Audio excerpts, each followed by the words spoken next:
दोस्तों इनसे पहले वाले वीडियो में मैंने लेसन प्लान के बारे में बात की थी कि लेसन प्लान कैसे बनाते हैं और कैसे उनकी जो पूर्ति है वो करनी है। ठीक है दोस्तों, तो आज हम इस लेसन प्लान की बजाय आज हम जानेंगे इकाई योजना कैसे बनाते हैं।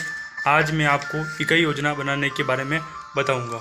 तो दोस्तों चलिए वीडियो को शुरू करते हैं। दोस्तों ये देखिए कि पूरा बता रखा है कैसे बनाने हैं शिक्षण उद्देश्य। ठीक है, हमें ये जानना है कि इकाई योजना हमें कैसे बनानी है। जैसे कि आपको दिख रहा है इकाई योजना। ठीक है, जैसे कि यहाँ पे आपको अलग अलग कॉलेजों में अलग अलग प्रकार के जो निर्देश है वो दिए जाते हैं। ठीक है, किसी के 10 लेसन बनाने होते हैं, किसी के 15, किसी के 20। ठीक है, तो यहाँ पे आपको अपने लेसन के हिसाब से आपको एक पेज के ऊपर जितने लेसन दे रखे वैसे आपको बनाना। जैसे मेरे 10 लेसन थे वो मेरे पेज लगभग 3-4 पेज थे, तो मैंने यहाँ पे एक पेज के ऊपर क्या है कि 4 लेसन बना दिए ताकि मेरे 3-4 पेज के ऊपर 10 लेसन आ जाए। ठीक है, तो पहले मैंने नाम लिखा, इस प्रस्तावित कालांश का नाम लिखा, कौन सा कालांश था। ठीक है, फिर अध्यापन बिंदु यानी जो आपके पाठ का नाम है वो लिखना है।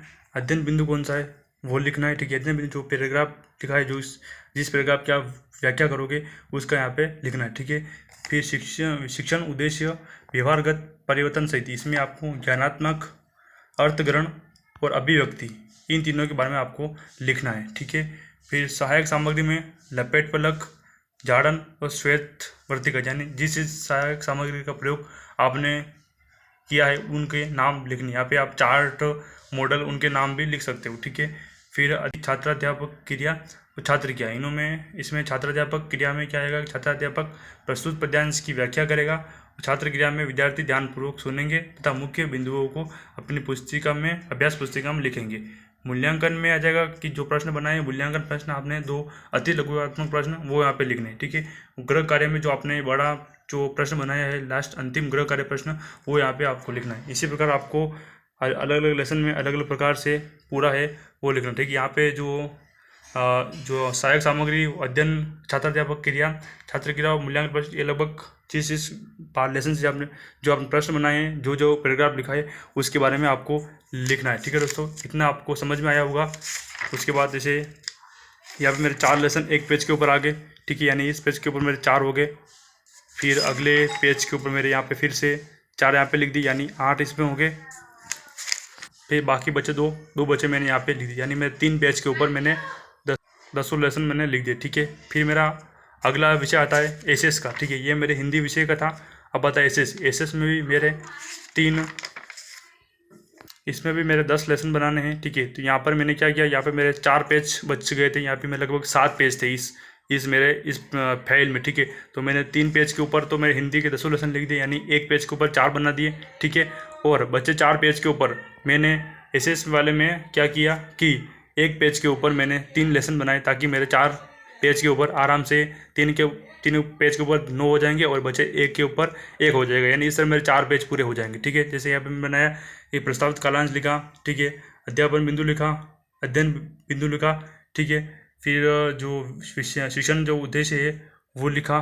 ठीक है, इसमें आपको केवल ज्ञान लिखना है। ठीक है, वो अध्ययन बिंदु में आपको जो 3 बनाते ना प्रस्तुतिकरण में शिक्षण बिंदु, उनके नाम आपको यहाँ पे लिखने। जैसे मौर्य वंश की स्थापना पहला मेरा शिक्षण बिंदु, दूसरा शैल्यूकस व चंद्रगुप्त की संधि, तीसरा मौर्य प्रशासन। ठीक है, ये लिखना है। फिर सहायक में फिर वही सेम आएगा पहले वाला कि लपेट फलक, जाड़न और श्वेत वर्तिका।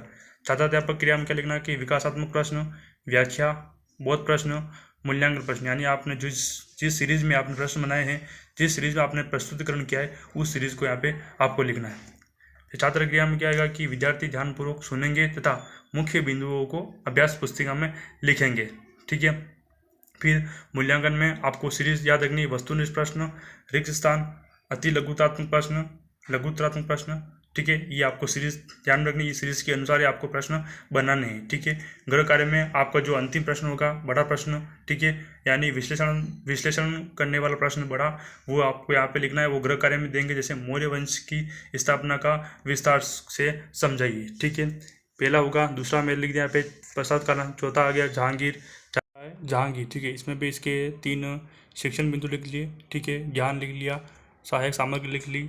ठीक है, और छात्राध्यापक क्रिया लिख दी, छात्र क्रिया और मूल्यांकन प्रश्न और गृह कार्य। ठीक है, इसी प्रकार तीसरा लिख लिया। फिर मैंने चौथा लिखा, 3 यहाँ पे लिख दिया, अठारह क्रांति, और अशोक राजाराम मोहन राय, ठीक है, 3 यहाँ पे लिख दिए, ठीक है, 3 यहाँ पर आ गए, यानी इस तरह मेरे 9 मैंने यहाँ पे लिख दिए, ठीक है। बचा एक पेज और बचा एक लेसन, ठीक है। तो अंतिम मैंने यहाँ पर लिख दिया कि अकबर कालांश दूसरा अध्ययन बिंदु, अकबर का जीवन परिचय, अकबर की नीतियाँ, प्रमुख, ठीक है। ज्ञान के बारे में लिख दिया, सहायक सामग्री लिख ली, छात्राध्यापक क्रिया, छात्र क्रिया, ठीक है, मूल्यांकन प्रश्न और गृह कार्य, ठीक है। दोस्तों इस तरह आपने को इकाई योजना बनानी है।